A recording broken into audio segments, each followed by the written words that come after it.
into the conversation. The results? Completely unpredictable. The responsibility? Entirely Rich Herrera's. The 933 Experiment. This is News Radio WRVA. All right, I'm just asking for trouble here. We open up the phone lines, 833-804-1140, 833-804-1140. The number for you to join us. We're talking about Dolly Parton today. Super Dave. I don't want to call her America's sweetheart because she was more than that, but I can call her one of the most beloved Americans of all time. She's one of those people that nobody ever said an unkind word about. No one ever said an unkind word about her. So I told this story in the first portion of the program, so let me share this with you. So, Dave, what time did you leave yesterday? 11:30ish. 11:30ish. I stuck around a little bit longer. And I said, oh, you know what? I'm out of soda. So I went to the grocery store. Dave, you know what a problem that is, right? Yeah, I've seen a refrigerator in your office. Yeah, I was down to like 10 sodas. I got to go get more. So I went to... 10 is like one day's supply. I'm almost out of soda. So I went to Kroger's. And I was standing there, and I went through the self-checkout and got my cart over the top, teeming with Coke Zeros. They were on sale, so going through. And I said hi to the nice lady that's watching you that helps you with the self-checkout. And then some random person walked up to her and said, because this random lady walked up to her and she was just looking for someone to talk to because it had popped up on her phone that Dolly Parton had passed away. And I knew about it because I was sitting here at the newsroom when it came across the wires. And I kind of looked over my shoulder and watched her, and she goes, did you hear about Dolly Parton, to the woman who worked at the store? And the woman goes, oh my gosh. And they both looked, and I don't think they were friends. I don't think they knew each other. But they started consoling each other about the passing of Dolly Parton, as if it were someone that they had as a neighbor. And then someone else came over, and then all of a sudden I see all these people, and they're all consoling each other as they're looking at their phones at the loss of Dolly Parton. And I'm just sitting there thinking to myself, imagine that. I knew about it because my phone blew up because my brother told me, and then everybody in our family text chain started talking about Dolly Parton. I'm like, wow. My brother and my sister usually are at work. They're busy. They don't really talk during the day, but they're both stopping whatever they're doing because they needed to reach out to talk to somebody about Dolly Parton. I stood there and I watched total strangers come together and console each other over the loss of Dolly, and it really hit me right there. How special she was to so many people. So that's why we asked the question today. In a day and age where nobody agrees on anything. Listen, I say the sky is blue. 18 people are going to tell me it's red. 17 people are going to tell me that it's aquamarine. Somebody's going to tell me there's no sky. I mean, nobody agrees on anything. But universally, have you heard anybody say anything bad about Dolly Parton? Now, I've had some clowns send text messages in trying to make it political, but you're a clown, so go away.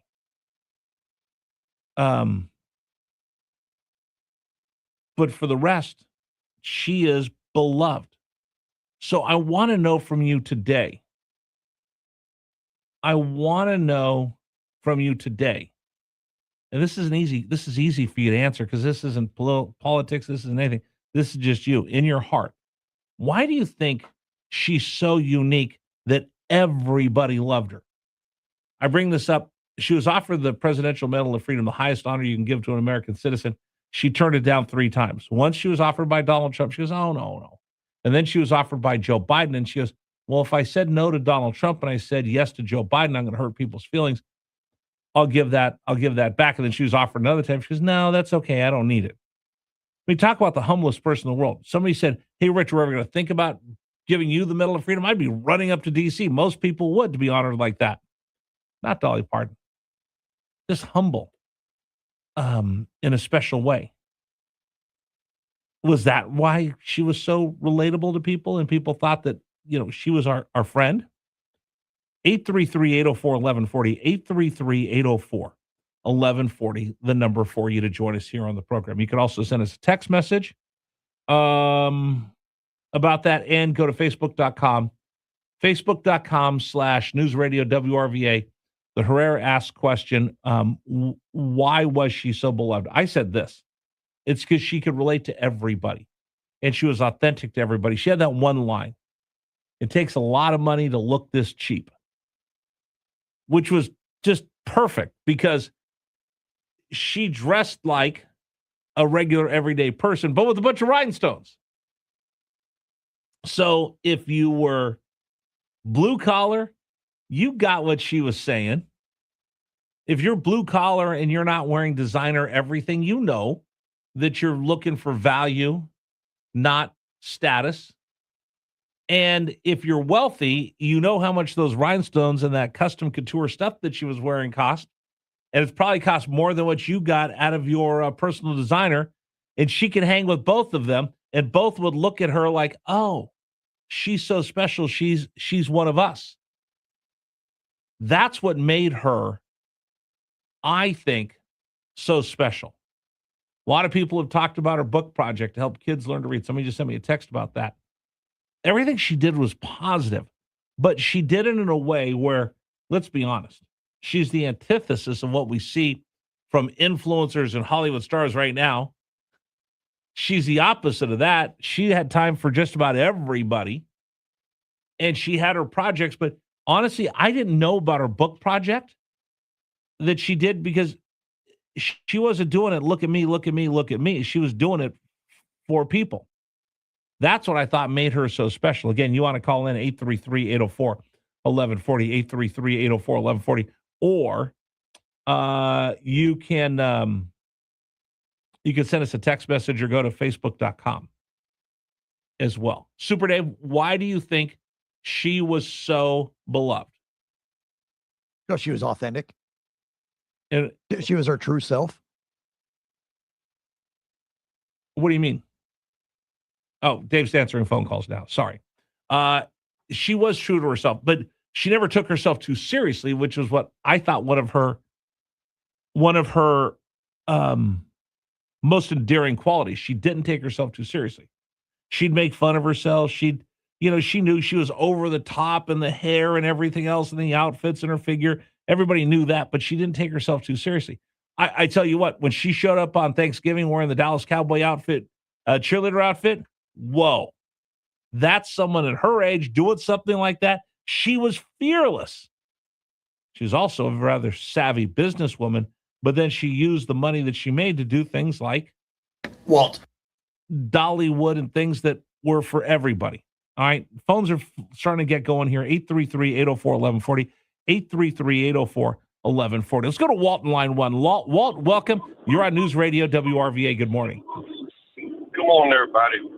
Charlie, I got you, just Walt. had a way. Walt, go ahead. I got you. Charlie just had a way, no matter what it was, whatever situation, even if it was a divisive situation, she's what we need to be, bring people together. But how did she do it is what I can't figure out. What was the secret sauce that everybody, I mean, listen, I'm just sitting here talking about her. I got people both sides. Oh my gosh, I love her. Herrera, you're a clown. Shut up. She was able to do something that no one else has been able to do, bring people together in a way that I don't know. I don't know how she did it. She had that gift. That's what I can see. I think she was just authentically nice. And she wouldn't let people argue. She might let them discuss, but she'd find common ground. But she, you know what she also had is that disarming way of that little giggle, and she kind of look at you and like, all right, you're right, I'll stop it. She just had that, she was disarming, I guess is what I'm figuring out. That's what I'm thinking. But I'd like to hear some other people what their thoughts are too. All right. Thank you guys for what y'all do. Hey, I love you, brother. Thanks for calling. Appreciate it. Love y'all too. All right, take care. Somebody said, if you ever want to humble themselves, go look at her Wikipedia page. One of the greatest humans ever. I've seen her book project help my grandkids learn to read. Bob. All things she touched were very positive. Let's go to Bob on line 2. Bob, welcome. You're on News Radio WRVA. Hello. Well, how are you doing today? I am good. I was just calling to say I seldom shed a tear for celebrities or politicians. I did shed a tear for Dolly, though, and when I was young, like 60-some years ago, I didn't think much about Dolly, but as I grew older, I really grew to appreciate her, particularly Dollywood, not because it was a theme park that gave people an opportunity to go there, but because it was something that really, at the time, a pretty backward area that gave a lot of employment to people in that area of Tennessee, and it was a wonderful thing. And I didn't even aware of this book project until I just heard about it today. But even something more about her that was a wonderful thing. Well, and that's what she said about Dollywood is she did it for the people that live in that part of the country that Hollywood and New York and Los Angeles and San Francisco and Chicago never think of. She wanted to do it for the people right there of her home state of Tennessee and the surrounding areas. And that was just someone who was very successful. Like I said, shrewd businesswoman. But she was able to use that and not forget where she came from. Yeah, gave back big time.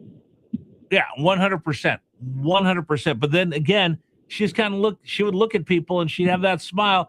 And I mean, I've seen just a ton of interviews over the years. And then in the last, 18 hours, you see all these interviews. She would just stand there and just charm anybody to like, okay, I love you. Yeah, I don't think anybody could, dislike Dolly. It was not possible to do. No, 100%. And Bob, it saddens me. I don't think we're going to get anybody. I can't think of anybody right now that has that kind of charisma and charm that everybody loves. I don't think so. All right, Bob, thanks for the call. Appreciate it. That opens up the phone line for you, 833-804-1140, 833-804-1140, the number for you to join us here on the program. Lots more text messages coming in about her. This is one, Super Dave, that you said. Dolly wrote a song to be released after her death. It's in a time capsule. Can't wait to hear it. Sup, y'all. You told me about that, right? Yeah, it's in a like a wooden box, kind of a time capsule wooden box thing that's at her resort, and you can actually go see it. But it's going to be opened on her 100th birthday, and that song won't be released until her 100th birthday. Number one on the charts. Immediately will go. Wouldn't surprise me one bit. No, 100% will go straight to the top. So I guess we just have one more gift that she has for all of us. She'll have one more song that she's going to release. That's pretty cool. More text messages coming in about Dolly Parton as well. More people talking about the books. I really didn't know about the books. That's pretty amazing. Rich, Walt again. She helped with all kinds of things, helping with the books, rebuilding after the fires. Yeah, I mean, she just gave and gave and gave. Now, again, she made a ton of money and it didn't go to her head. Humble in her own special way. That's what makes her so unique. So you guys want to comment, go ahead, 833-804-1140, 833-804-1140. Can I take a couple minutes here, Super Dave? Yeah. Are you paying attention to me, Dave? Yeah. He said, okay, take a couple of, shut up and talk. All right. I just want to make sure we're right on time. I want to remind a couple things that we have coming up. So we had our RVA community cookout, huge success. Thank you very much. People are trying to figure out when our next one is. I got to figure out timing wise for my buddy Matt and his wife Paige. So we'll do it again, but we've committed to do another one. I'm actually talking to a charity, I think this afternoon, that will benefit for the next go round. And it's going to be a kids charity. So I'll tell you about that as soon as I get all those arrangements taken care of. But again, thanks to my buddy Matt, Paige, TJ, Tom Leonard, and my wife for being there and doing all the work for our RVA community cookout. We put a bunch of stuff up on all our social media pages too, if you missed out and you want to see what we're going to do next time. I do want to remind everybody that we will have a prostate cancer screening. Now, put it in your calendars, save the date out there because I've got the date for you now. It will be Tuesday, September 8th CarMax Park, out in front of the Richmond Flying Squirrels. So if you remember last year, if you're listening to the program, Joe Biden announced that he had prostate cancer and it had spread. And I told people stories about when I worked in baseball. They do pink bats on Mother's Day to promote breast cancer awareness. They do the blue baseball bats on Father's Day to promote prostate cancer awareness. It is one of the most curable but deadly forms of cancer for men. And I found out, I actually called Maravula because he had been, working at the health department before. He said, hey, I have people calling and texting in that don't have insurance and they haven't had their PSAs checked in a long time. He goes, yeah, Rich, actually, most of that kind of faded and went away after COVID. So there are a lot of people that were texting in that day saying, hey, listen, I don't have insurance. And if my choice is between feeding my kids or getting the prostate cancer PSA test, I'm going to feed my kids and roll the dice. I said, no, we can't have that. We got to do something about this. So Virginia Urology actually stepped up, and we had a doc come on and they go, hey, let's do this. Let's team up and have a PSA testing day. Help facilitate it. My buddy Ed Randall, Fans for a Cure, called him and said, hey, listen, let's arrange this. We'll do it at the Flying Squirrels. I said, it's the first annual, hoping we'll have a second annual, and we are. So it's coming up on September 8th. Richmond Flying Squirrels. It's a Tuesday night game. We'll be out in front. If you have not had your PSA levels checked, or if you don't have insurance, you can't afford it, no worries. Even if you have insurance, everyone's getting checked. If you're a gentleman over the age of 30, 40, come in, and I'll get all the details. But you come in, all it is, it's a simple blood test. And then Virginia Urology will run the test for you, get your results, and it is absolutely free. So if you haven't got tested because you don't have insurance right now, I got you covered. We'll have that free PSA check for you. And it's a lot different. Before, it used to be the full exam. Now it's just a simple blood test to check your PSA levels. And we're going to save a life. We're going to save someone's life. So I need your help. I'm just going to ask this audience for their help. Please do me a favor. Tell as many men as you can, as many people as you can. Ladies, tell husbands. Husbands, tell wives. And then she tells everybody that they can. Come out. 1 minute. Support this. But I got to get you to help spread the word. I got to get you to help spread the word to tell everybody in town that we're doing free PSA tests. Whether you have insurance or not, we'll take care of you. Again, Virginia Urology, the Richmond Flying Squirrels. Big special thanks to Lou DeBella, the owner of the Squirrels, for making all of this possible. And Anthony Opperman. I'm going out to the ball game tonight and just want to thank those guys. So let me tie it all in together. Put it on your calendar, September 8th. Free PSA test. We're going to save a life that day. I promise you. All right, that's it. We're done. Super Dave's telling me to get out of here. National Anthem brought to you by Freedom Services, a training the biggest little gun store in town, located in Mechanicsville. There's a reason why we get up every day, and that's so we could bring you Richmond's Morning News. For me, a couple things I believe in, and I always stand up for my family and this country, and that's why we get up and do it. And also right now, take a moment, just remember the 5-year anniversary of Abbey Gate and the heroes we lost that day. It's News Radio WRVA. Please stand for the national anthem of the United States of America. Oh, say, can you see by the dawn's early light what so